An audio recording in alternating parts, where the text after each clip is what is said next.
সুপ্রিয় শিক্ষার্থী, স্বাগত তোমাদের। এখন তোমাদের আমি তৃতীয় অধ্যায়ে যে সমস্যাগুলো সমাধান করা হচ্ছিল এই ধারাবাহিকতায় 25 এবং 26 নম্বর সমস্যা এই টপিকে আলোচনা করব। শুরু থেকে শেষ পর্যন্ত এই দুটি সমস্যা দেখবে এবং আমার সঙ্গে থাকবে। 25 নম্বর সমস্যাটা এইরকম যে একটি ঘরের মেঝে 26 মিটার লম্বা এবং 20 মিটার চওড়া, 4 মিটার লম্বা এবং 2.5 মিটার চওড়া কয়টি মাদুর দিয়ে মেঝেটি সম্পূর্ণ ঢাকা যাবে? প্রতিটি মাদুরের দাম 200 টাকা হলে মোট কত টাকা খরচ হবে? তাহলে কতটি মাদুর লাগবে এই মেঝেটি থাকতে? ধরো এটা একটা ঘরের মেঝে, এই মেঝেটি ঢাকতে এইরকম আকারের যে মাদুরের যে দৈর্ঘ্য দেওয়া আছে কত, 4 মিটার লম্বা মাদুর আর 2.5 মিটার চওড়া মাদুর, ঠিক আছে? এই মাদুরটা আমি পরপর কয়টা ওই মেঝেতে বিছিয়ে দিলে মেঝেটি সম্পূর্ণ ঢাকা যাবে সেটা বের করতে হবে। আর দ্বিতীয়তে বের করতে হবে যে একটা মাদুরের যে দামটা দেওয়া আছে এই দামটার আলোকে মাদুরটি কিনতে মোট কত টাকা লাগবে সেটা বের করতে হবে। তাহলে এটা প্রথম কাজ হচ্ছে এই মেঝেটির আমরা কি বের করবো? মেঝেটির আমরা ক্ষেত্রফল বের করবো এবং একটি মাদুরের ক্ষেত্রফল বের করবো। তাহলে মেঝের ক্ষেত্রফলকে মাদুরের ক্ষেত্রফল দিয়ে যদি ভাগ করতে পারি তাহলে কতটি মাদুর লাগবে সেটা কিন্তু বের করে ফেলা যাবে। তো এই জন্য আমরা শুরু করবো এইভাবে। দেওয়া আছে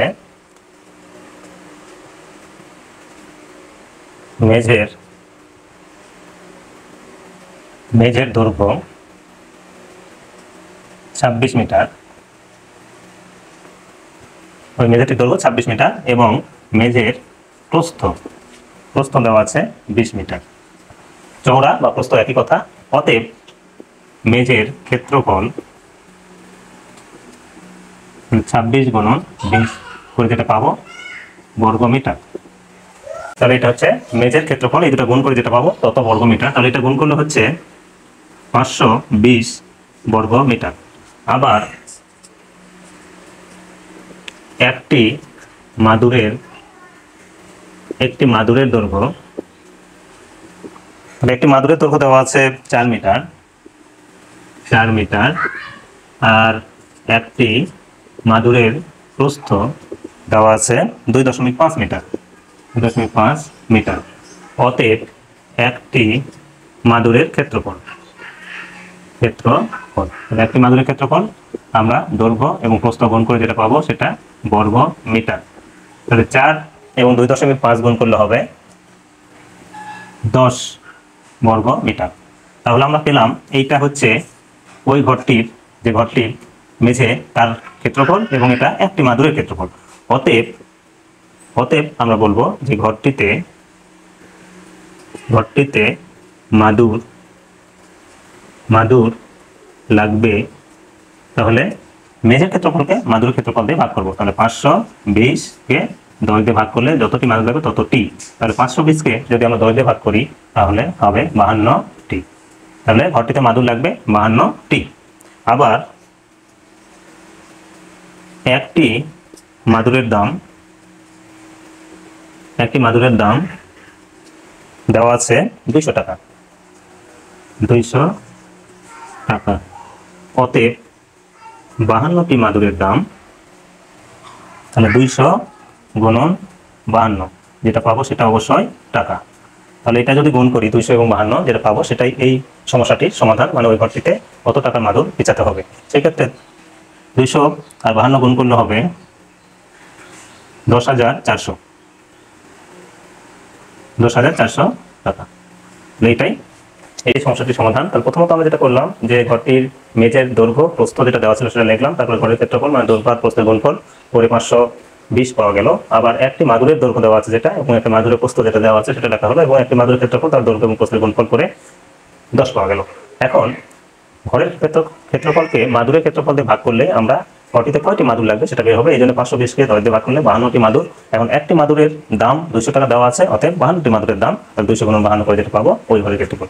আশা করি এটা বুঝতে পেরেছো। এরপর 26 নাম্বারটা যেটা যে একটি বইয়ের দৈর্ঘ্য 25 সেন্টিমিটার, প্রস্থ 18 সেন্টিমিটার, বইটিতে পৃষ্ঠা সংখ্যা 200 এবং প্রতি পাতার কাগজের পুরুত্ব দেওয়া আছে 0.1 মিলিমিটার হলে বইটির আয়তন নির্ণয় করতে বলছে। তো কোনো জিনিসের আয়তন বের করতে বললে ধরো এই বইটার যদি আয়তন বের করতে চাই তাহলে আমার দৈর্ঘ্য, প্রস্থ এবং উচ্চতা তিনটা জানে, তিনটা যদি আমরা গুণ করি তাহলে সেন্টিমিটারে যদি আমি দৈর্ঘ্য মাপি, প্রস্থ এবং উচ্চতা মাপি সেন্টিমিটার, তাহলে আয়তন পাবো ঘন সেন্টিমিটার। আর যদি ইঞ্চিতে মাপি তাহলে ঘন ইঞ্চি, যদি মিলিমিটারে মাপা হয় তাহলে ঘন মিলিমিটার, এরকম। তো সেক্ষেত্রে এই অঙ্কের সমস্যাটা হচ্ছে যে এখানে দৈর্ঘ্য এবং প্রস্থ সেন্টিমিটারে দেওয়া আছে, এই বইটার দৈর্ঘ্য এবং প্রস্থ দেওয়া আছে, কিন্তু উচ্চতা ঠিক ওইভাবে না বলে অন্যভাবে বলা আছে বইটিতে পৃষ্ঠা আছে 200টি বলা আছে। তার মানে পৃষ্ঠা আছে 200টি কিন্তু একটা পাতার পুরুত্ব বলা আছে 0.1 মিলিমিটার। সেই ক্ষেত্রে এই একটা পাতার পুরুত্ব, এই এক পাতা যত পুরু, এই পুরুত্ব আসলে এক পাতায় খেয়াল করে দেখো, এইটাতে যদি আমি খেয়াল করি, এটা কিন্তু এখানে লেখা আছে 45 পৃষ্ঠা, এই পাশে 46 পৃষ্ঠা, তার মানে একটা পাতা কিন্তু আসলে 2টা পৃষ্ঠা মিলে একটা পাতা হয়। তাহলে এখানে 200টা পাতা আছে, পৃষ্ঠা আছে বলেছে, পাতা নয়, আসলে 200টা পৃষ্ঠা আছে। 200টা পৃষ্ঠাকে আমরা পাতায় কনভার্ট করবো, এরপর 0.1 দিয়ে যদি গুণ করি তাহলে বইটা কত মিলিমিটার পুরুত্ব বা উচ্চতা সেটা পাবো। তাহলে প্রথম কাজটা হবে আমাদের এইটা যে দেওয়া আছে